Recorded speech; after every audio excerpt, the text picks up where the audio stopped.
हैदराबाद की नरेडमेट इलाके में पुलिस ने मुसलसल टू व्हीलर गाड़ियों की चोरी में मुलविस एक बैन रियासती मुलजिम को गिरफ्तार कर लिया। मुलजिम के कब्जे से 11 मसरूका मोटरसाइकिलें बरामद की।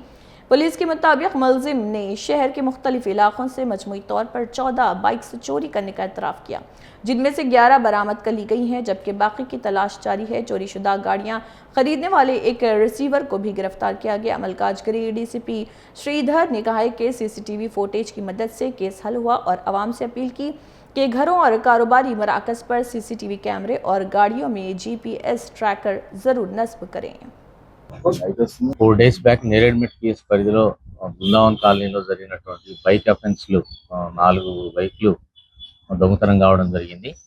దీనికి సంబంధించి దర్యాప్తు చేస్తున్న క్రమంలో 20వ తారీఖు నాడు ఈరోజు అనుమానాస్పద భావన్స్ స్కూల్ దగ్గర అనుమానాస్పద పరిస్థితిలో ఒక బైక్లో వెళ్తున్నటువంటి గుడిసె సుశాంత్ తూప్రాన్ మెదక్ జిల్లా కాళ్ళకల్లు వాస్తవ్యుడు ఇతన్ని అదుపులోకి తీసుకొని ప్రశ్నించడంతో ఈ బైక్ దొంగతనాలకు సంబంధించినటువంటి నేరాలను ఒప్పుకోవడం జరిగింది. ఇతను గతంలో మేడ్చల్ పరిధిలో నివాసం ఉంటూ ఈ ప్రైవేటు జాబులు చేసేవాడు. లాజిస్టిక్ దాంట్లో అదేవిధంగా ఒక మష్రూమ్ కంపెనీలో పనిచేస్తున్న క్రమంలో నెలకు 15-18,000 శాలరీ వచ్చేది. సో ఆ శాలరీతో పాటు ఇతనికి ఏదైతే మద్యం అలవాటు ఇతరత్ర ఎంజాయ్ చేసే అలవాటు ఉండడంతో ఆ శాలరీ సరిపోకపోవడంతో అతని ఫ్రెండ్ సతీష్ అనే అతను ఉన్నాడు.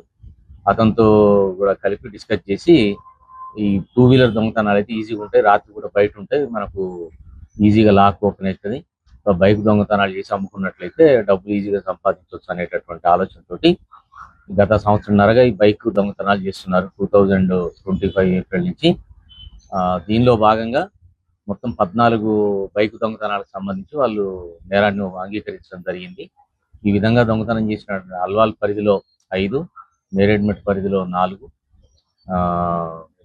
మేడ్చల్ పరిధిలో, తర్వాత మెదక్ పరిధిలో కూడా మిగిలిన వాహనాలకు సంబంధించి దొంగతనం చేయడం జరిగింది. దీంట్లో ఇట్లా దొంగతనం చేసుకోవడం, దాన్ని అమ్మిన డబ్బులతో ఎంజాయ్ చేయడం, మళ్ళీ తర్వాత డబ్బులు అయిపోగానే మళ్ళీ దొంగతనం చేయడం ఇట్లా జరుగుతూ ఉండింది.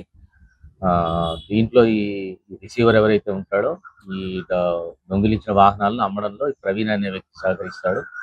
ప్రస్తుతానికి సుశాంత్ అదేవిధంగా ప్రవీణ్ ను అరెస్ట్ చేయడం జరిగింది. సతీష్ అబ్స్కాండింగ్ లో ఉన్నాడు.